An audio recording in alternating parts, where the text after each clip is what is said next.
Welcome to Consulting Mastery, where we help B2B consultants master the business of consulting. I'm Carrie. And I'm Ahmed. Join us as we explore the art of delivering outstanding client value, earning a higher income, and thriving in today's marketplace. Hey folks, welcome back to the show. Ahmed Monowar here, joined by popular demand by Anastasia Lasky, who is the founder and principal of Ground Control Research and also a customer research and strategy coach inside the 90-Day Pipeline. You may remember Anna from such episodes as How to Do Customer Research and another one I'm sure that was fantastic as well from a long time ago. Anna and I were having a chat on Slack, ranting, I think, for the most part, about things people say, things people do, all in the best interest of our clients, I assure you. And we thought, well, there's a few things in this rant that are probably worth unpacking on the podcast. So, Anna, appreciate you being here again. Thank you. Thanks for having me back. And I'm very excited to dig into these things we were ranting about, because we were ranting because it's so obvious to us, something that's not so obvious to some of our clients, especially when they first come in the door. So I'm glad we're going to make some of this more obvious to those who maybe haven't even worked with us yet. And I appreciated your characterization of this just on the front end here. There's a mindset that people bring to this exercise of selling, marketing, building pipeline, putting themselves out there. This mindset is largely informed by corporate experience. And this is the thing we're going to talk about today, I think, is really where people tend to have the most trouble. You know, it's like running LinkedIn Sales Navigator and building a list and running outreach and creating content. Like, yeah, those things are not necessarily easy, but they're simple, they're straightforward.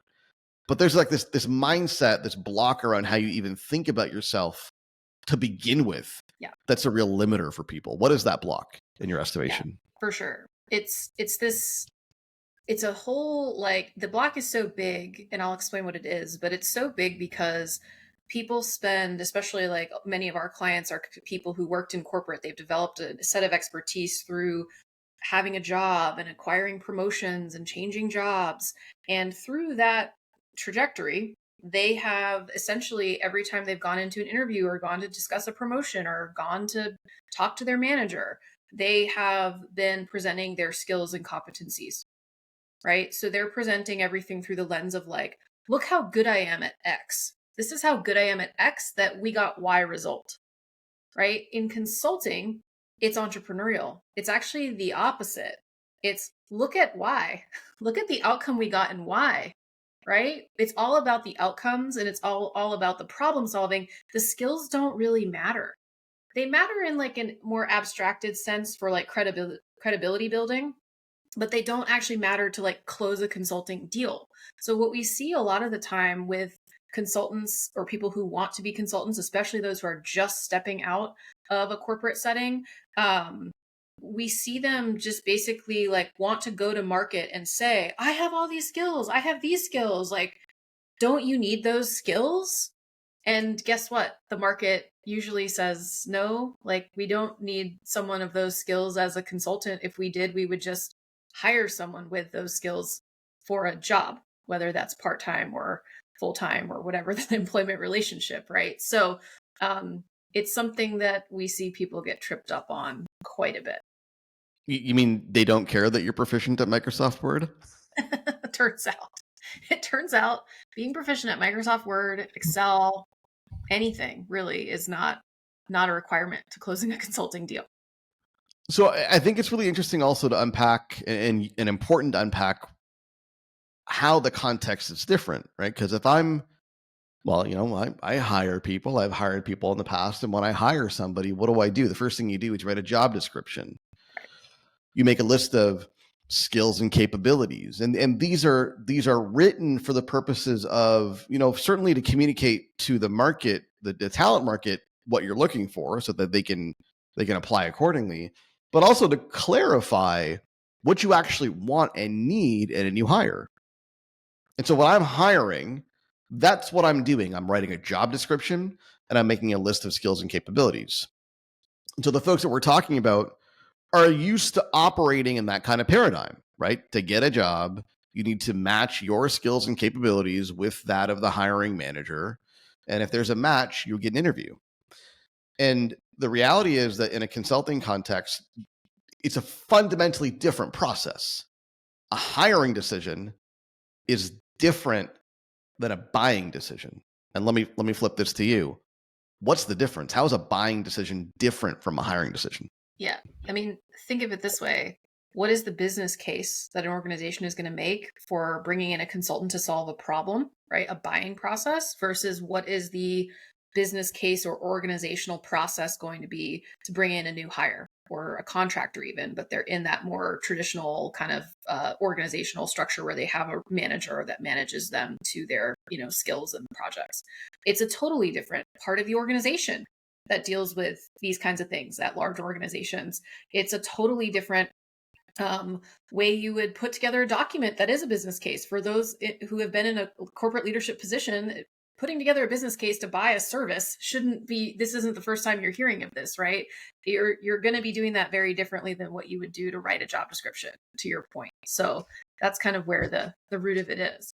And I think it's interesting to dig into like what's in a business case maybe, and how that kind of relates to how consultants should be explaining themselves to their market. Yeah, I mean, let's dig into that in a second. But one thing that I think you highlighted that's so important here is just even the people you're talking to are different. In a hiring scenario, you're talking to HR or somebody in charge of hiring, or perhaps a business leader that has identified a particular need or a gap in their org chart they need to fill, and they have a certain mindset and certain things they're looking for.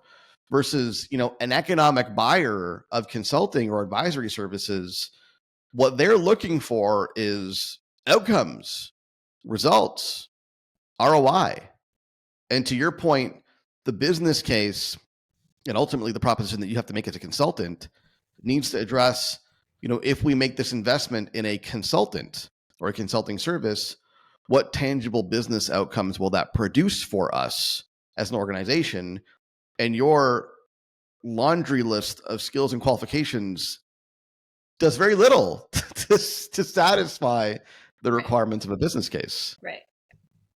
Yeah. What should be in there? What do we need to be addressing if not our skills? So the way that we teach inside the 90-day pipeline is this idea of a results mechanism, right? And the results mechanism is your story to the client of how you are going to take them from where they are now, so in that problem state, to where they want to be, which is that really discrete and concrete set of outcomes that they're looking for. And what we teach is our clients just already are going to know what to do, right, with their skills to get from A to B. But it's important that your story, your results mechanism, your presentation of that is really focused on how the client is perceiving the situation, right? So let's just say that I have a skill of data analysis, right? Which I do have that skill.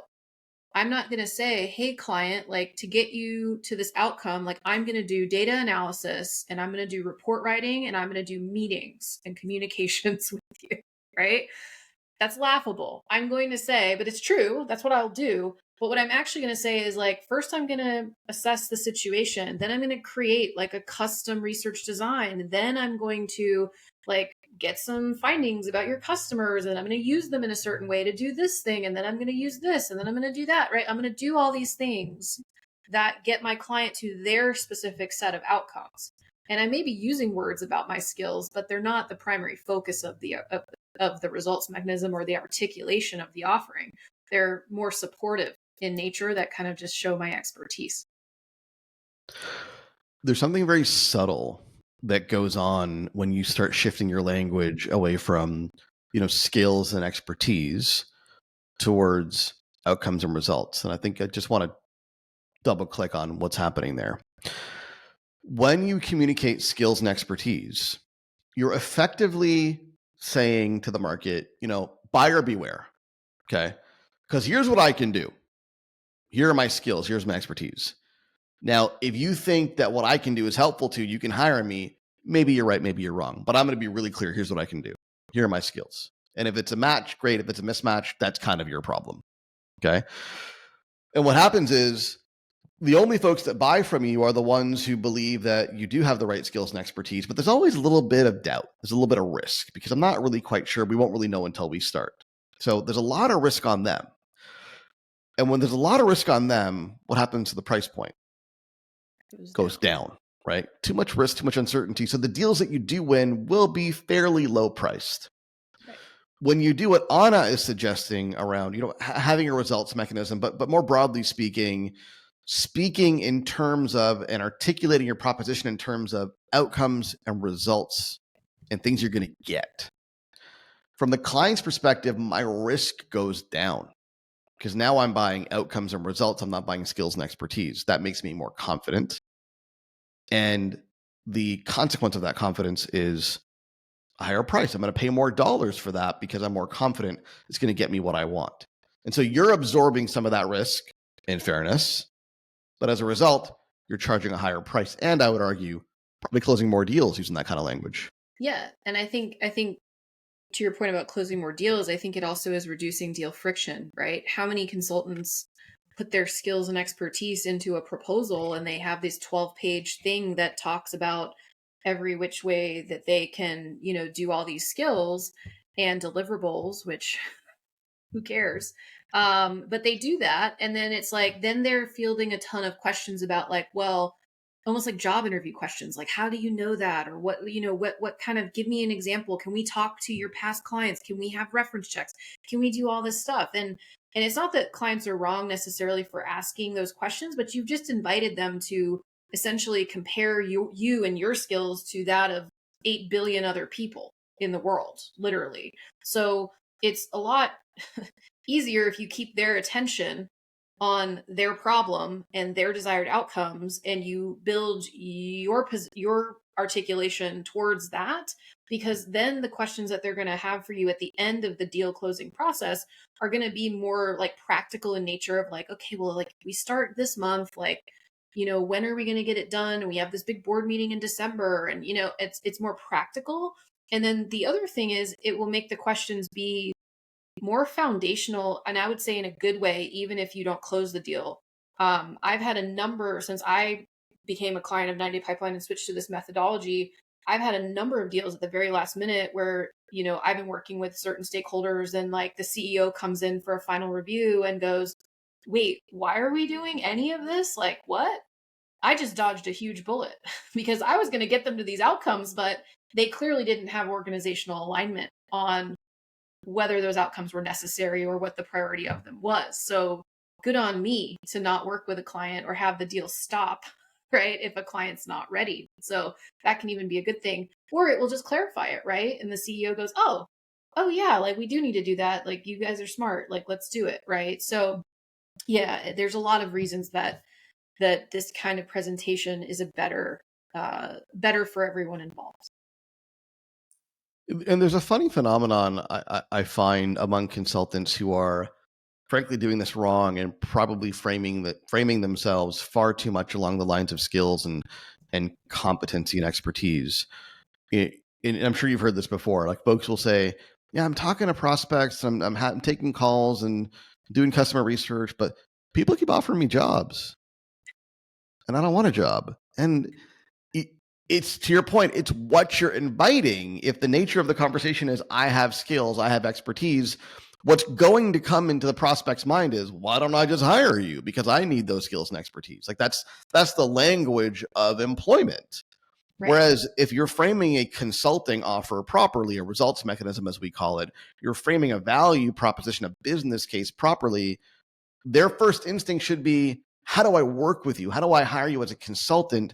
Not how do I hire you as an employee? So perhaps it's a useful feedback point for people. If you're having conversations and folks are saying, can I just hire you and can you just join my team? You're probably framing those conversations all wrong. Yeah, 100%. I would say in addition to that, if you're hearing things like, well, that sounds great. Like what you're doing is valuable and companies like ours need that, but we don't have the budget.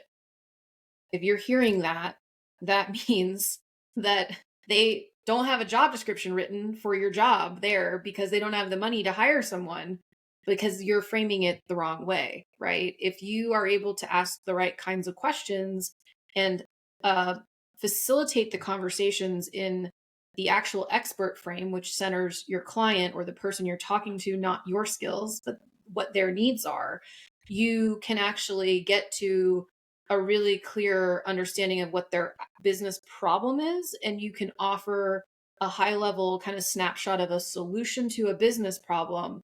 And that's what they're going to be interested in buying. So if you're getting negative buying signals and that's not what you're getting the signals around, what I just said, then you're missing the conversation. You're having the wrong conversation.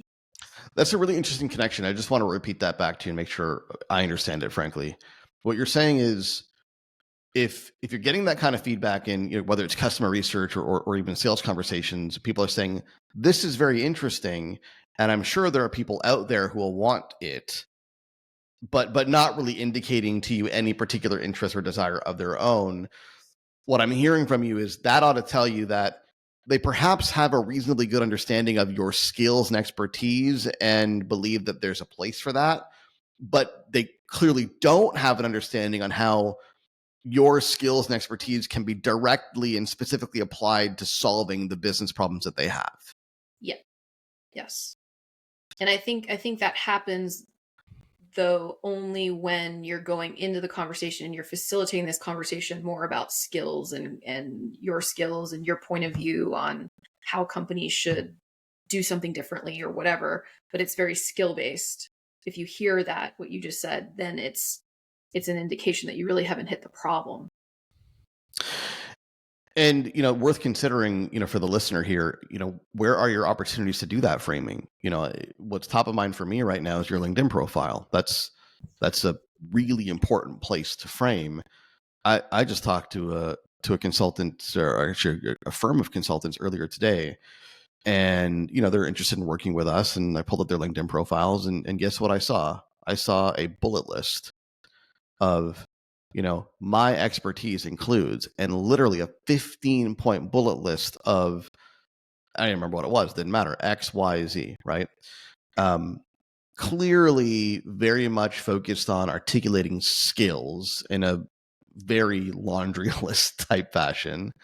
And nowhere, and the funny thing is, I see this all the time, right? When you hear them talk about what they do and who they do it for, it's actually quite compelling. There's a really interesting story there. But when they put it on paper, it's, my expertise includes 15 different things. Right.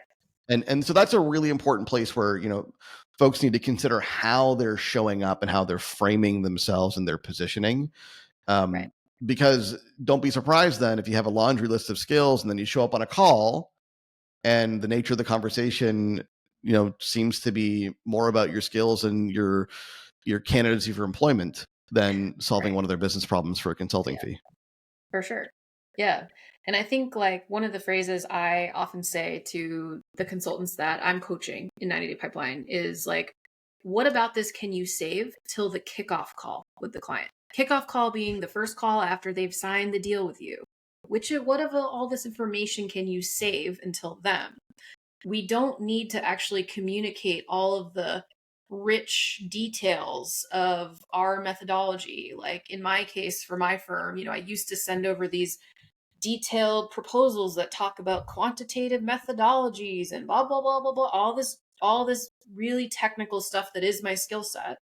But now I have this lens of like, what is the minimum information that I need to share with my client to tell them the story of how I'm going to take them from where they are to where they want to go and what their role in that journey will be. And that is really all we want to say pre-sale. All of that nerdy cool stuff that all of our consultants have in their whatever their specialty is, they're really cool. Like they got some really interesting stuff, like you said, right? That gets saved till the kickoff, right? That's after the sale. Or maybe you're pulling very select pieces of information into the final conversation pre-signature, only on an as needed kind of a basis, just to kind of close out any final lingering questions. Honestly, I do personally like 4-page or less proposals, and most of them are big words. So like titles and stuff. But I think that's just a very tactical example of how this skill thing kind of comes across, or how it can be communicated in a better way. How would you respond to somebody who says, but Anna, the more I articulate how advanced and compelling my solution is, the more I get into like the minutia of how my solution is superior to other solutions, then the smarter I'm going to look. And, don't clients ultimately want to work with the smartest consultant? Yeah, I guess so. I mean, there's definitely no poor geniuses out there. What does that have to do with marketing? That's my question, right? And I get it because again, it's a business of expertise. And so the kind of common thinking is that if you can kind of prop up your genius, right? If you can kind of share more of your intellect with the world, you're going to have better results. And frankly, we get a lot of unconfirmed messaging inputs around this, where you might see someone else's LinkedIn profile and go, oh my God, look at all their skills and look at all their things. And they're out there flexing, posting all these things that they're doing. And like, I wish I could be like them. But guess what? We don't have their bank account. So we don't actually know whether they're doing well or not doing well, or how their business is performing. And so all we know is that when people focus on, and we've got over, where are we at now, 500, 1,000 clients through 90-day pipeline over the years. Over when 1,000. Those people focus on doing their communications to clients in a way that reflects the client's needs, they win more deals at higher prices than people who don't do that. And we do have clients who come in and they beat their head up against the wall on this. And I mean, they don't get the same results as everyone else in 90-day pipeline. So it's not that we haven't seen the opposite either, Yeah. And I think it's important to understand, obviously you got to be smart, and the market has to perceive that you have considerable expertise to win a deal. That's, I don't think that wins you the deal. I think that's table stakes. Like, that gets you a seat at the table. What wins you the deal is not to focus necessarily on how smart you are and how good your expertise is. What wins you the deal is your application of your expertise to their business problem. Like, if you can show them that your expertise can be leveraged and yielded to solve their problems and deliver results, it's the demonstration of the application of your expertise that wins deals, not just the expertise itself. 100%. And I think for a lot of consultants who, like me, like you, right, we have a certain methodology that we employ, like it's our signature way, our secret sauce or whatever. Sometimes we're kind of limited based on how the only way that we've ever delivered that methodology, for example, to date, which may have been framed through the skills thing that we've been talking about, or it may just be like, oh, it's this certain service, very process driven, deliverable kind of service, and it looks exactly this way. And we get a little bit mentally kind of set, like that's the way I do my work. But I think something important to think about is your methodology is your methodology. And then the scope of work is just the way in which you're delivering the methodology. So one of the things that happens a lot with customer listening that folks do, and customer research that folks do early on in 90-day pipeline, is they'll find out like, oh my gosh, like I was delivering it, my expertise, my methodology, I was delivering it a certain way, and the market wants slightly less than that, right? They don't want all these bells, whistles, and things like that. And I can actually close more deals faster with a higher profit margin if I just take things away and I do my methodology in a different way. Or maybe I have two options. There's more of a higher ticket, even higher ticket, option at $50,000 that's all in for the client. And I have a $20,000 option. It's my same methodology, but it's something that's different or slightly more narrow scope. And so I think this whole thing of like, if all you're selling is skills, you don't really get those insights. It's really important, like in this way too. Anna, anything you want to add to this, or have we kind of beaten the horse to death here? All day I could go on and on about this, but I think we've think we've got it. Well, we're going to move on to the next topic in the next episode. So takeaway here, folks, is clients don't buy skills. Clients don't buy expertise. They buy results and outcomes. The more you can align yourself with those results and outcomes, the more business you're going to win. Thanks, Anna. Thank you.